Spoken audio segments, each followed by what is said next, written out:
3 criminal laws IPC, CrPC और Indian evidence act को replace किया गया है। कल से नए जो लॉज हैं वो इम्प्लीमेंट होने जा रहे हैं 1 जुलाई से। मैम, आप क्या कहना चाहेंगे इस पर? आपके मुताबिक ये सिटीजन के लिए कितना फ़ायदेमंद रहेंगे? आपका क्या ओपिनियन है इस पर?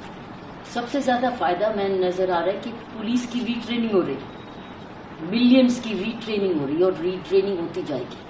जो कि हम लोग पीरियोडिक ट्रेनिंग करते थे, वो होलसेल ट्रेनिंग हो रही है। और होलसेल ट्रेनिंग किस चीज के लिए?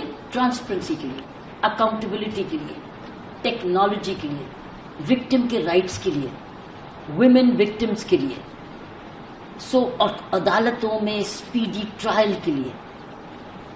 कई चीजें ऐसी करेक्शन हो रही हैं जो कि कहीं ना कहीं तरीके से सुप्रीम कोर्ट और ऑनरेबल हाई कोर्ट्स की जजमेंट्स के थ्रू आ रही थी या पीसमील अमेंडमेंट से, वो अब पार्ट ऑफ द लॉ बन गई। लेकिन सबसे ज्यादा मैं समझ रही हूँ टेक्नोलॉजी का रेवोल्यूशन हो रहा है, क्योंकि एफआईआर आपकी टेक्नोलॉजिकल हो जाएंगे, chargesheet technology, trial technology, expert evidence technology.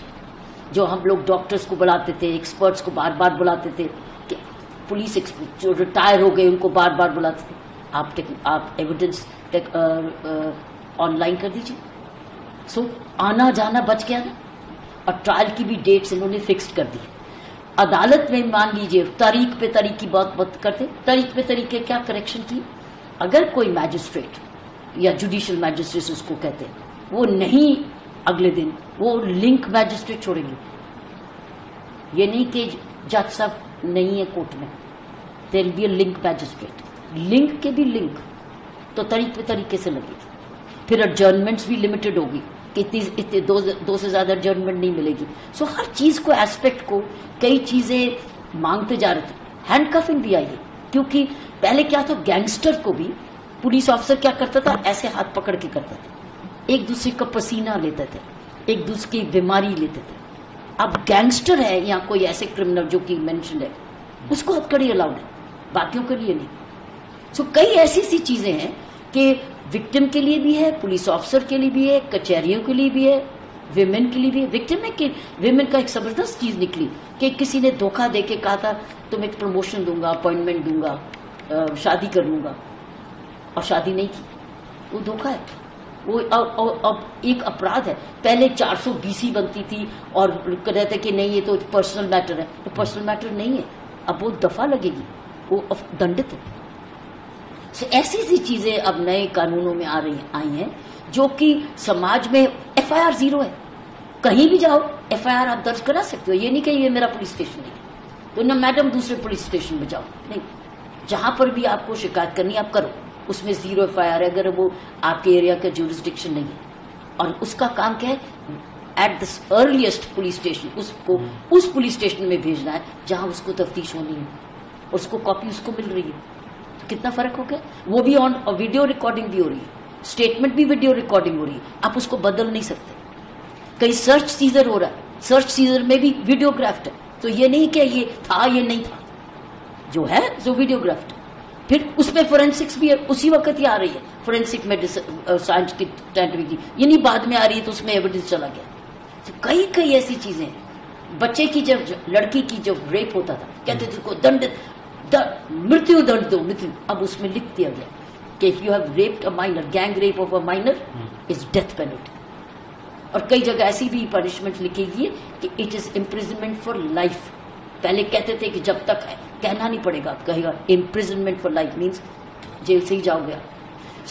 Accused के लिए भी बेनिफिट है, स्पीडी ट्रायल, चार्जशीट भी फिक्स टाइम पर चार्जशीट आपको अदालत में करनी पड़ेगी। और बड़ी इंपॉर्टेंट एक और निकली कि छोटे छोटे अपराधों में अगर गिरफ्तारी हुई तो आपको तुरंत डीएसपी से अप्रूवल लेनी पड़ेगी। ऐसे ही नहीं गिरफ्तारियां हो जाएंगी, डीएसपी से इजाजत लेंगी अगर वो punishment of less than 3 years। वो जितने अपराध हैं ऐसे जो कि कम 3 साल से कम है, आपको डीएसपी से अप्रूवल लेनी पड़ेगी, तब आप गिरफ्तारी करेंगे। फिर एक और बात, जब बहुत नई नई चीजें, ये एक बड़ी इंपॉर्टेंट है कि आपने जाके कंप्लेंट की, ठीक है, और सीधा कहते हैं एफआईआर दर्ज, कई बार झूठी होती है या सच्ची होती है। आप अगर पुलिस ऑफिसर समझता है कि समय है, उसके बाद उसकी प्रिलिमिनरी इंक्वायरी भी कर सकता है और उसके बाद उसको 15 डेज में अपनी इंक्वायरी कंप्लीट करनी है, एफआईआर दर्ज करनी है। दैट मीन सीधा एफआईआर नहीं दर्ज होगी। मान लो एक ने दूसरे के एक फैमिली डिस्प्यूट है या ऐसा मैटर है, तो आपने गुस्से में जाके एफआईआर कर दी, तो एफआईआर दर्ज होगी। देखो अब क्या करें या तो अब ये है कि आपके पास एक स्कोप है, पुलिस ऑफिसर के पास एक और टूल कि आप प्रिलिमिनरी इंक्वायरी भी कर सकते हैं। ये नहीं ही करेंगे, भी कर सकते हैं। दैट मीन्स हो सकता है कि वो 2 हफ्तों में गुस्सा खत्म हो गया या चोरी का माल समझ गए, वो फैसला हो गया आपस में। जी, हर चीज के 2 पहलू हैं, लेकिन एक और तरीके हैं इन्वेस्टिगेशन के लिए। लोगों को जस्टिस, कम्युनिटी पनिशमेंट भी दे सकते हैं। छोटे दंड में आप कह सकते हैं कि आप ये जेल नहीं जाएंगे, आप ये सेवा करेंगे समाज की ये वाली, और उसके भी कोई मापदंड होंगे।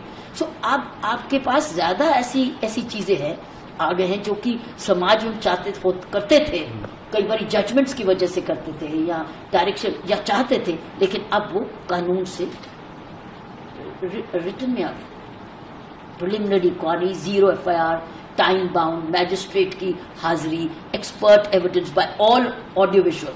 सो आपके पास क्या हो रहा है, अब आप क्या कहेंगे कि ये तो सच नहीं है, प्रिजनर की आइडेंटिटी, तुम थे नहीं प्रेजेंट, तो आपका सारा वीडियो बोल रहा है।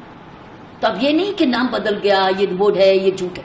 सो ये जो एलिगेशंस आते थे, दैट मीन्स पारदर्शिता, अकाउंटेबिलिटी, ट्रांसपेरेंसी। हर डिस्ट्रिक्ट में सुपरिंटेंडेंट सीनियर होगा, उसको हर एक को उसको पता होना चाहिए कौन गिरफ्तार हुआ। गिरफ्तारी का वेबसाइट में रोज रिकॉर्ड होगा कि कौन सी गिरफ्तारी किस जगह हुई, तो आप वेबसाइट में जाके पता कर सकते हैं कि कौन गिरफ्तार हुआ। सो आपको और भी ट्रांसपेरेंसी आ रही।